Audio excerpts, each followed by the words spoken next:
Then I'm going to lift your hand and drop it. Now, stay that way. That's nonsense. You take just the ones that look tough, and you'll get results beautifully. Now I'm going to ask you to let that feeling of relaxation go right down to your toes. Didn't every one of you? Let me show you how fast you can get this state on your patients if you know how to go about it. Now, in the first place, there's such a thing as a wrong and a right approach to hypnosis. But there's no hypnosis as yet. The hypnosis occurs when the suggestions are given. Then you have the complete hypnosis. If you use the wrong approach, you won't get it because you just create resistance, and resistance just won't help you at all. Why are your prescriptions originally written in Latin? I don't know. So that the patient would not know what you were giving to them. That's the whole premise of all medicine, was the original prescriptions in Latin. Don't let the patient know what he's getting. Because if the patient knew that what he was getting, chances are his own thoughts would keep him from getting any benefit from the medicine. And the early practitioners knew that, so they taught you Latin. They taught you Latin. You see, the funny thing is, just let him feel what you just did at normal level. Well,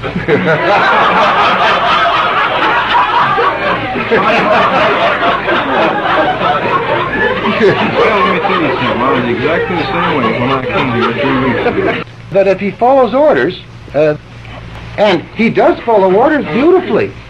I mean, there's no skepticism. Now, watch the hand, please. Now let the hand come down. Now close your eyes. Now relax those eye muscles to the point where they just won't work, and when you're sure they won't work, test them and make sure they won't work. No, man, don't make sure they will work. Make sure they won't work. Make sure they won't work. Make sure they won't work. Then test them and make sure they won't work. That's right. Now, stay like that. Now let that feeling of relaxation that you have in those eye muscles Go right down to... No, stay that way. I haven't got that. What? I haven't got that feeling yet. Well, close your eyes. Close your eyes. Now relax those eye muscles to the point where they won't work. And Don't keep testing them all the time. And if you really followed orders and relaxed, that hand will be just like a limp, wet dish rag. Let it be. Now look at that. Look what beauty, What beautiful relaxation we have. I have given no suggestions of any kind, have I? Now watch what happens. Just open your mouth, doctor. Now the fear is gone. Now, look. Still hurts. But there was a great change in your threshold already. You may not realize it, but there was. Remember, here was fear. You saw the fear. They taught you Latin. No. Oh, boy. Let him find out. Let him see for himself what he has done to his threshold. Go in there and see if he has a threshold. Now, there was a modicum. I made an error, and I added a bit of selective thinking which I didn't mean to add.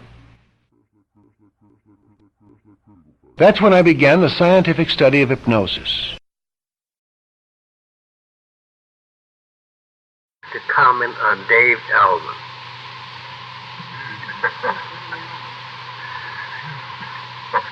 Oh, it's a pleasure.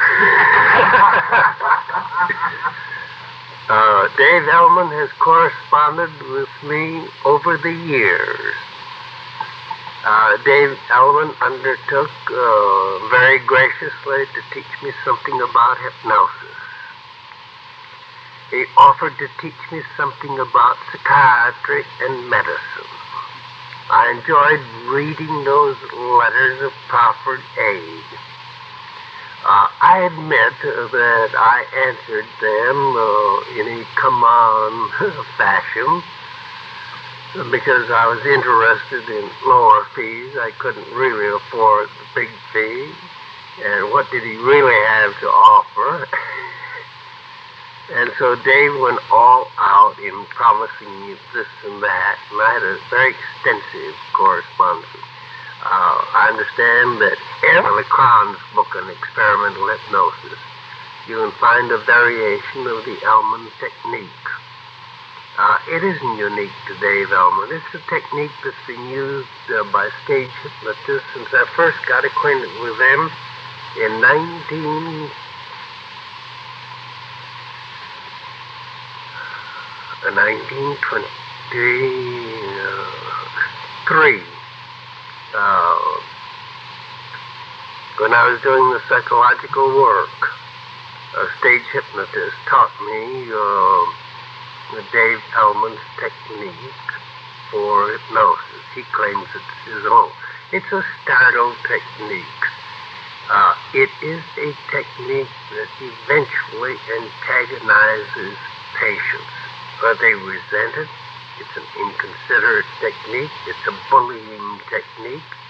I know a number of physicians who trained under Elman, then sought training elsewhere because they lost their patients, and who, after taking their training elsewhere, decided that that bullying technique is the wrong sort of technique. Take 3 deep breaths and go deep asleep.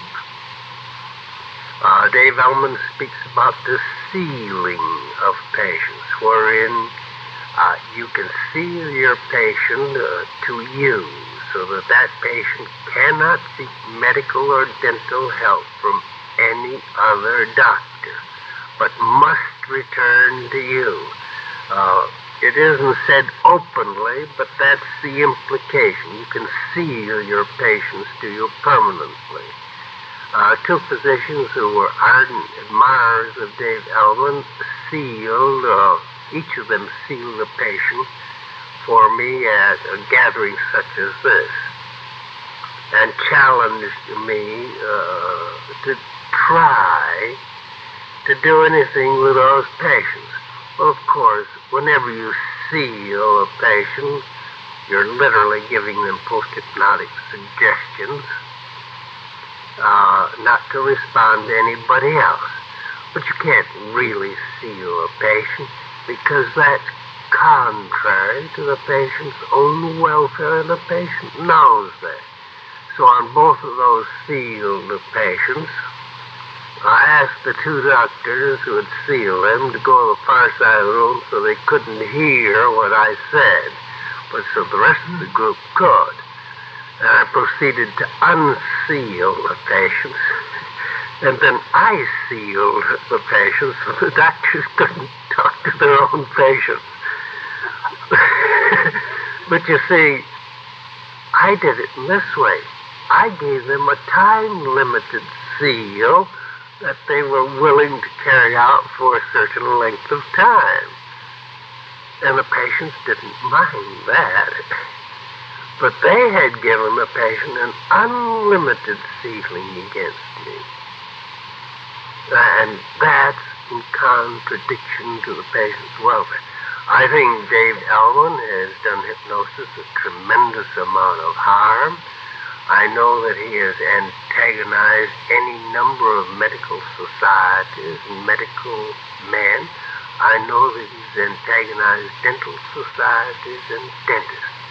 I know that he charges, when seminars on hypnosis, we were charging $150. Dave Elman was charging $250. I know that Dave Elman is charged as much as $300 and $350, whatever the traffic will bear. I do know that Dave Elman has bought up tapes from legitimate seminars and redictated the material and passed it off as his own material, very carefully changing the wording, and that he has told this to some friends of mine. I know that he uses my material, and I know that he has reworded it and re-emphasized it so it sounds like Dave Elman and not like Erickson. I'm still receiving literature from Dave Elman. I'm on his mailing list. He's taken me off it several times, but I managed to crawl back He offered to teach the American Academy of General Practice the general practice of medicine. He volunteered to give them general lectures on the general practice of medicine.